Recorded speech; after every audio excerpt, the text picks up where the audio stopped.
I consider Israil the best 154-pounder in the division right now. So why not go for the top guy in the division right off the bat? I want to leave a legacy that's never been left before. Floyd Mayweather has revealed why Israil Madrimov is going to beat Terence Crawford. Meanwhile, former world champion Antonio Tarver believes that Crawford will need to rely on his technical prowess to overcome Madrimov in their upcoming bout on August 3rd.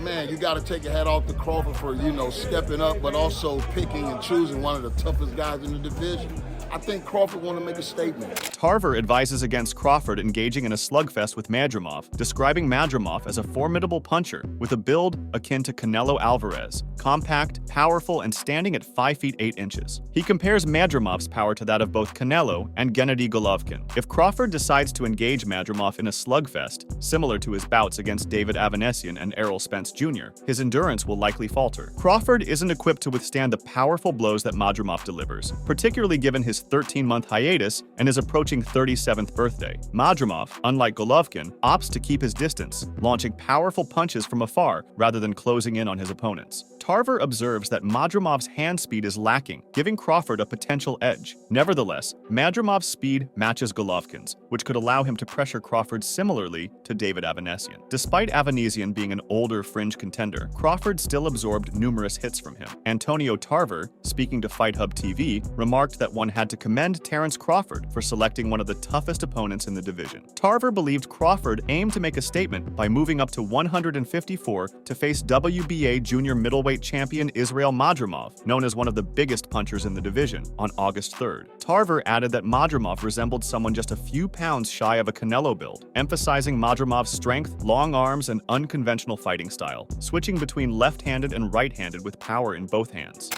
I mean, when you look at this guy frame, it looks like he's just a few pounds from a Canelo build. You feel me? With his frame. So, but he's going to be a strong guy.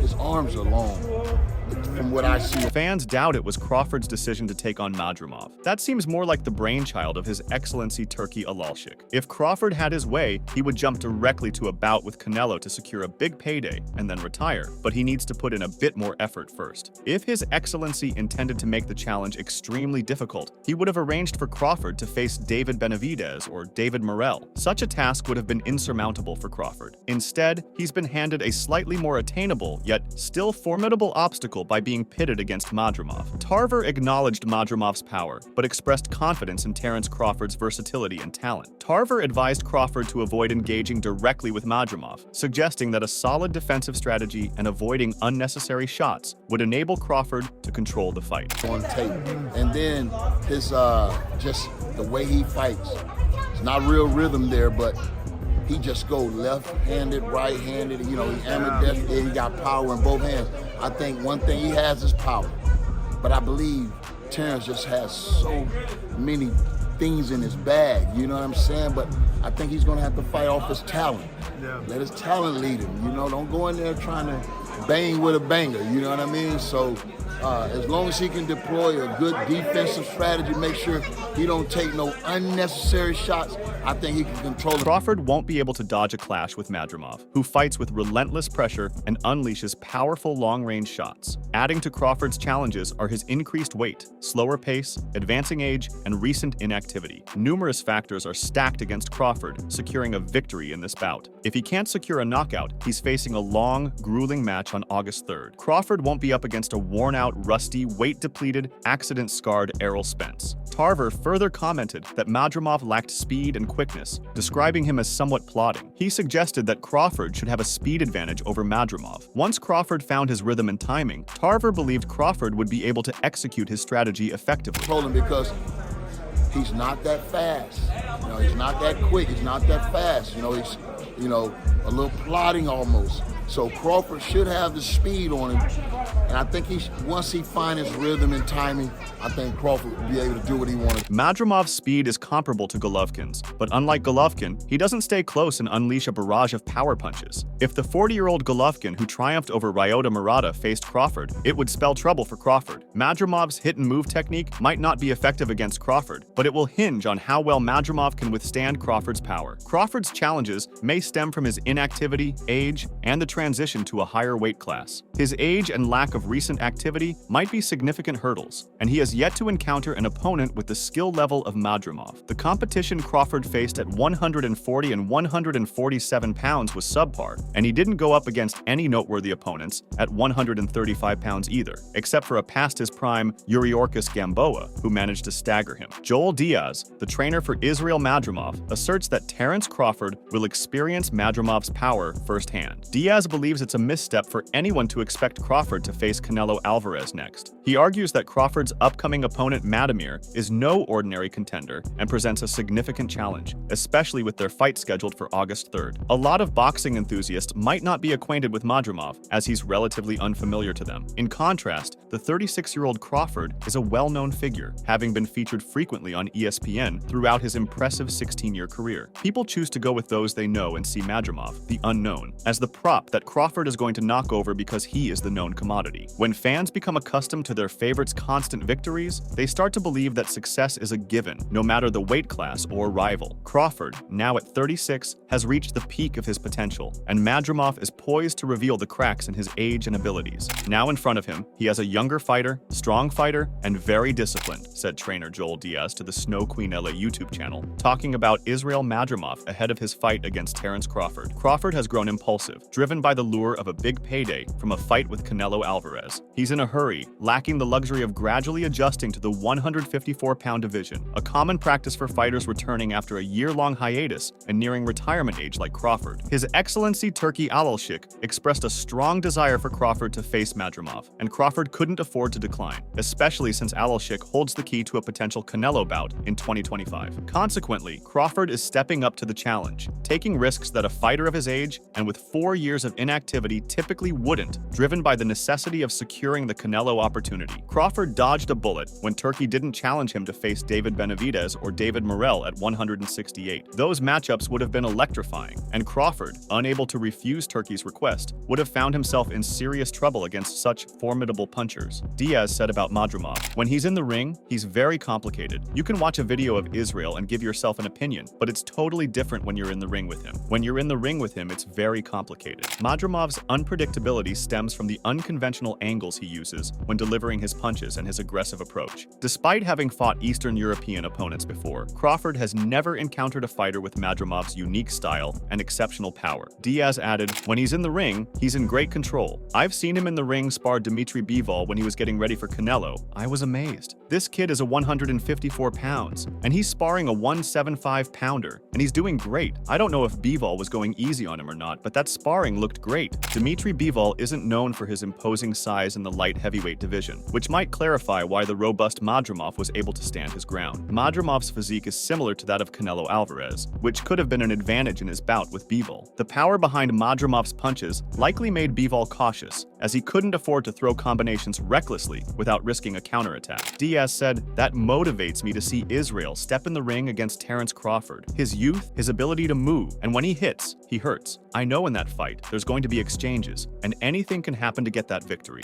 Should Madrimov emerge victorious against Crawford, it will be intriguing to see whether he's the one slated for the Canelo bout. Allowing Crawford to rebound into a Canelo fight following a defeat wouldn't reflect well, as it might seem like he's being rewarded for his shortcomings, which is contrary to the usual standards of success and merit. As per Diaz, "I know there's a lot of plans for Terence Crawford to fight Canelo. You can't count on that. Let this fight happen. They're not stepping in the ring with an average fighter. This guy, Madrimov, is a world champion. With his experience, anything can happen." After this fight on August 3rd, they're going to know who Israil Madrimov is. Crawford insists he's focused solely on his upcoming bout with Madrimov, rather than eyeing a potential clash with Canelo. However, it's difficult for him to ignore the lucrative prospects of a Canelo fight. The enormous financial rewards seem to be the primary motivation behind his decision to move up to the 154-pound division. Israil Madrimov disclosed that he and his team have identified vulnerabilities in Terence Crawford's performance that they plan to capitalize on during their fight. Madrimov is confident that his extensive experience will more than compensate for his fewer professional bouts as he aims to overcome the seasoned Crawford. Madrimov says he's had over 300 amateur fights, 200 of them from international competition. Experience-wise, Madrimov might be more experienced than Crawford and has faced better opposition. Madrimov points out that Crawford has faced numerous opponents who were past their prime by the time he squared off with them. While Madrimov doesn't specify which fight fighters he's referring to, it's clear that these individuals likely represent the faded talents Crawford took advantage of. These fighters make up 25% of Crawford's resume and are the finest opponents he has ever faced. Crawford prevailed over lesser opponents. Experience-wise, yes, I have 10 professional fights, but it's a high quality. All 10 were WBA fights. All 10 were 12-rounders against stiff opposition, said Israil Madrimov to Ringside Intel, talking about how his experience heading into his fight against the old warrior Terence Crawford. Madrimov continued, I have more than 200 international amateur fights. So overall, over 300 amateur fights. I have experience fighting everyone around the world. The ring will show everything. On August 3rd, you will see everything. The true concern is whether Crawford, who recently returned from a one-year hiatus and has never competed in the 154-pound class, can handle Madrimov's GGG-like power at his age. This is a challenging bout for any boxer accustomed to the 154-pound division, but for someone who has been older and largely inactive over the past 4 years, facing opponents past their prime, this might prove too daunting a challenge for Crawford. Madrimov revealed, we have some things we've been watching. We're not going to talk about it right now. With a lot of fighters, they're losing before they even step in the ring with Crawford. They're already kind of on the downside of their careers. With me, I'm mentally strong.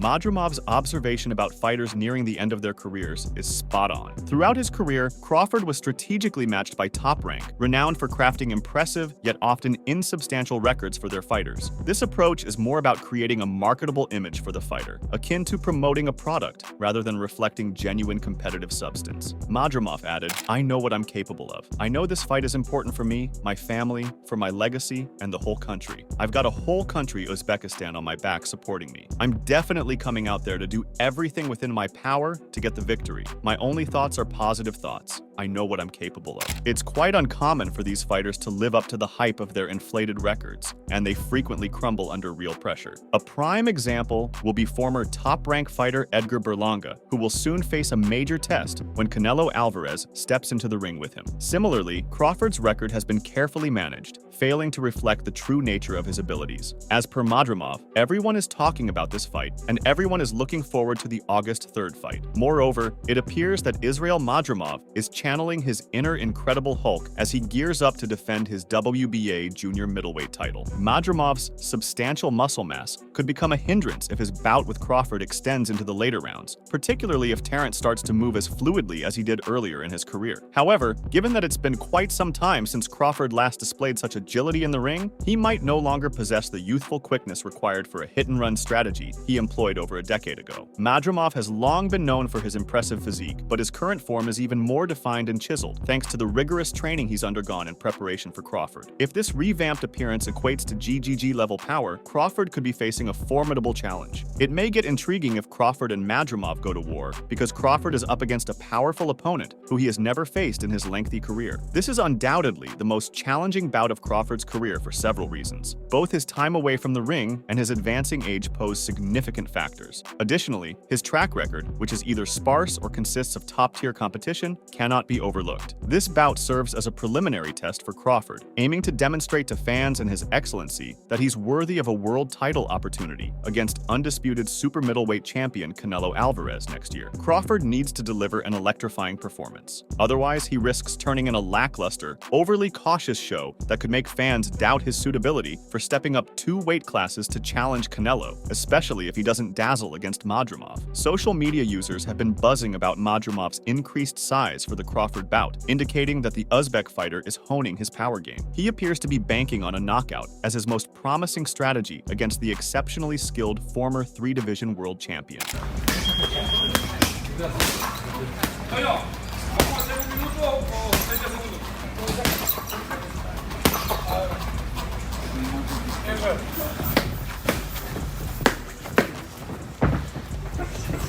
Madrimov's power, reminiscent of a young Gennady Golovkin, combined with his agility and innate size, could result in a knockout against the 36-year-old Crawford, who is stepping into the ring after a 13-month hiatus.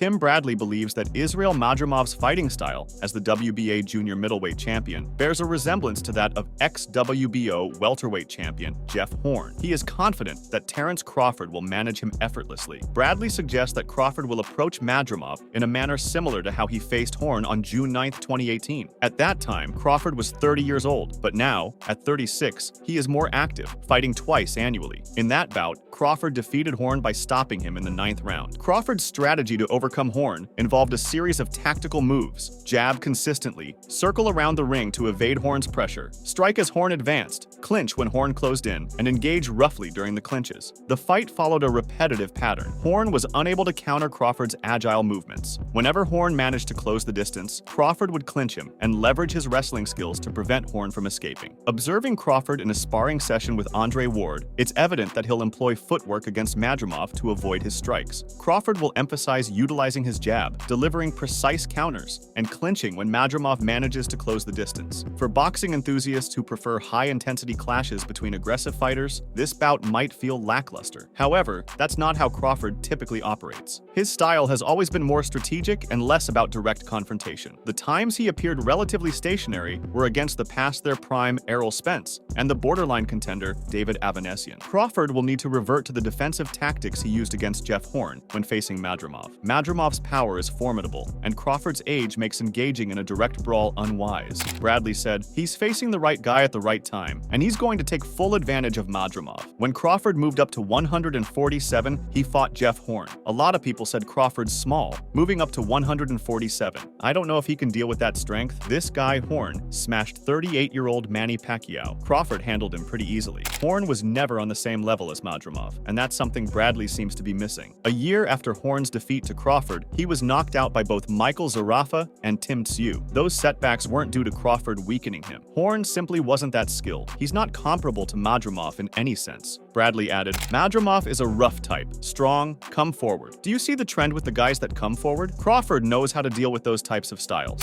Contrary to Bradley's claim, Madrimov doesn't engage in bullying his opponents or employ roughhouse tactics. Instead, he relies on strategic pot shots and aims to gradually exhaust his rivals. Crawford, on the other hand, is more inclined to use physical tactics such as wrestling, shoving, and holding and hitting. Bradley's perception of Madrimov is overly simplistic and far from an accurate depiction of his fighting style. Crawford is expected to employ a similar strategy against Madrimov as he did with Jeff Horn, though this approach has been a staple in his career, successfully deployed against opponents like Ray Beltran and Ricky Burns. He enjoys staying on the move, landing sharp jabs, and catching his opponents as they advance. When they get close enough, he clinches to control the situation. This is Crawford's signature approach. While it can be overcome, doing so demands an opponent with significant knockout power. Lightweight contender Kesan Davis is confident that Terence Crawford will secure a bout with Canelo Alvarez next year if he triumphs over Israil Madrimov. Davis also predicts that Crawford will deliver a knockout blow to the Mexican star. According to Davis, Crawford should easily overcome Madrimov before moving up 2 weight classes to challenge Canelo at 168. Kesan trains under Brian Bomac McIntyre, just like Crawford. This connection may introduce some bias and wishful thinking in Kesan's perspective on what Terence can achieve. Fans would prefer to see the 36-year-old Crawford challenge himself against Canelo by first stepping up to 168 to face a top contender like David Benavidez, rather than simply chasing a lucrative payday. Such a leap suggests Crawford might be motivated by money, leaving fans feeling shortchanged, similar to when Jermell Charlo, a harder hitter than Crawford, moved from 154 to 168 to face Canelo last year and was outmatched. That too seemed like a cash grab, and Jermell has been out of the spotlight ever since. Kesan Davis, speaking to Fight Hub TV, predicted that Canelo Alvarez would want to fight Terence Crawford next year, especially if Crawford performed well against his current opponent, WBA junior middleweight champion Israil Madrimov. Davis believed that after a strong showing against Madrimov, a fight between Crawford and Alvarez would be likely. If Crawford performs well against a 154 pounder with 11 professional fights, like Madrimov, it doesn't imply he should leapfrog the 160 pounds division and immediately challenge Canelo for the undisputed super middleweight title at 168. Crawford demonstrating his skills against a single opponent at 154 doesn't establish him as deserving a fight with Canelo at 168. It's just a money grab. Only a naive person would see it as Crawford proving his worth. Davis added that it would almost become mandatory for Canelo and Crawford to fight after Crawford proved himself at 154. He emphasized that both men had to want the fight, and after Crawford's performance, Canelo should be willing to take on the challenge.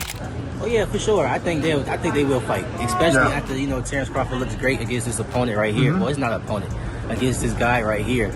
You know what I'm saying? I feel like after that, it's gonna be almost mandatory for them to fight. But two men gonna want to have to fight each other. You understand what I'm saying? It can't just be one man. So after Terence Crawford proved himself, then Canelo should be up. Kesan is mistaken. A win by Crawford over Madrimov at 154 pounds doesn't make him a mandatory contender at 168 pounds. That victory might help Crawford earn a shot at 160, but not 168. Even if Crawford triumphs over Madrimov at junior middleweight, there won't be a push for him to skip ahead in line at 168. Crawford still needs to establish himself in the middleweight division before challenging David Benavidez or David Morrell at 168. However, he isn't inclined to pursue this path as it likely wouldn't be favorable for him. However, Davis pointed out that while Canelo had a size advantage, size alone didn't determine the outcome of a fight. He emphasized that a fighter needed to bring more than just size, power, and speed. A lot of different factors had to be considered in a fight. Yeah. I mean, it's obvious he got the size advantage. You know what I'm saying? But size don't mean everything in the fight.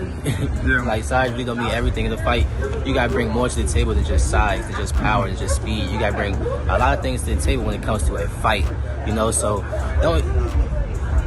we're gonna get to that. If Kesan truly believes that size is irrelevant, why hasn't he moved up from 135 to 147 to challenge Jaron Boots Ennis for the IBF welterweight title? Instead of spending time calling out Frank Martin and Teofimo Lopez, he should back up his words by facing Boots and proving to the boxing community that size isn't a factor. Regrettably for Kesan, size plays a crucial role in boxing. This is the reason why it's uncommon for fighters to move up several weight classes to face challenging opponents. Fighters typically only take that risk when they identify a weaker opponent they are confident they can defeat. Given that Gennady Golovkin couldn't knock out Canelo, it's unlikely that Crawford will manage to do so, particularly if he adopts a defensive strategy involving constant movement, jabbing, clinching, and wrestling, as we've observed in his previous fights. Crawford is only moving up in weight to face Canelo for the big payday he doesn't really deserve. It would be completely unjust to the contenders, patiently waiting in the 168-pound division for him to cut ahead of them. Davis expressed confidence that Crawford could knock out Canelo, which would be an incredible feat. He added that if Crawford knocked out Madrimov, it would also be remarkable, as Madrimov was a young, hungry, and intelligent fighter who came to compete seriously. Davis believed that Crawford would outbox and knock out Madrimov, highlighting the significance of this challenging matchup. I think he can knock out Canelo, yes, for sure. And if he does that, that's gonna be crazy. If he knock out this guy, that he fight coming up, that's gonna be crazy. You know what I'm saying? Like, this guy is a young, hungry lion. Like, this guy not coming there just to lay down, and he's a bigger, and he actually can really fight. This guy got real IQ. This guy can really fight. So Terence outbox him like he about to do. Terence about to knock him out like he about to do. Whatever he about to go in there and do and get the win, it's just gonna be crazy. Because this matchup is just crazy for him. It's uncertain how Crawford will fare against Madrimov, given that he's stepping into a new weight class at 154 pounds, has been out of action for 13 months, and will be turning 37 in September. So far, Crawford's notable victories include a diminished Errol Spence and several aging or average welterweights. His aim seems to be setting up a lucrative bout with Canelo before he calls it a career. Kesan noted that Terence Crawford would be the smaller fighter going into the fight with Madrimov. As a result, Crawford would likely adopt a less aggressive approach, focusing on countering Madrimov as he came forward. He pointed out that Madrimov had an Eastern European style that Crawford had encountered before. Given Madrimov's size and punching power, Crawford would likely employ a more defensive strategy.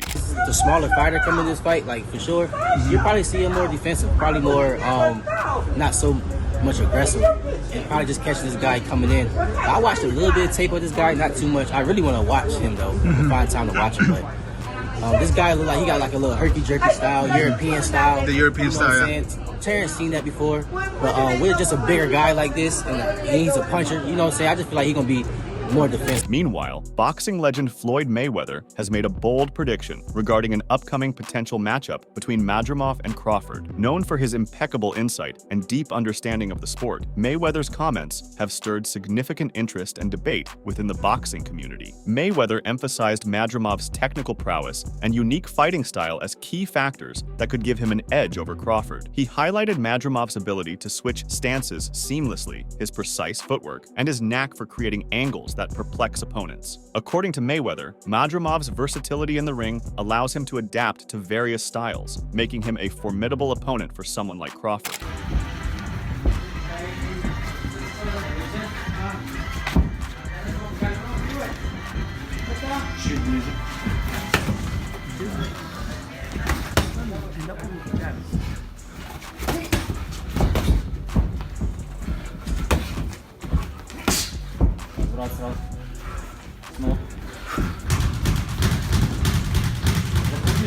One of the critical aspects Mayweather pointed out was Madrimov's combination of power and speed. He described how Madrimov's explosive punches, delivered with both speed and accuracy, can be overwhelming for any fighter. Mayweather believes that Madrimov's ability to land quick, powerful shots could disrupt Crawford's rhythm and put him on the defensive. Make sure to check out some of our other videos on the screen if you enjoyed this one.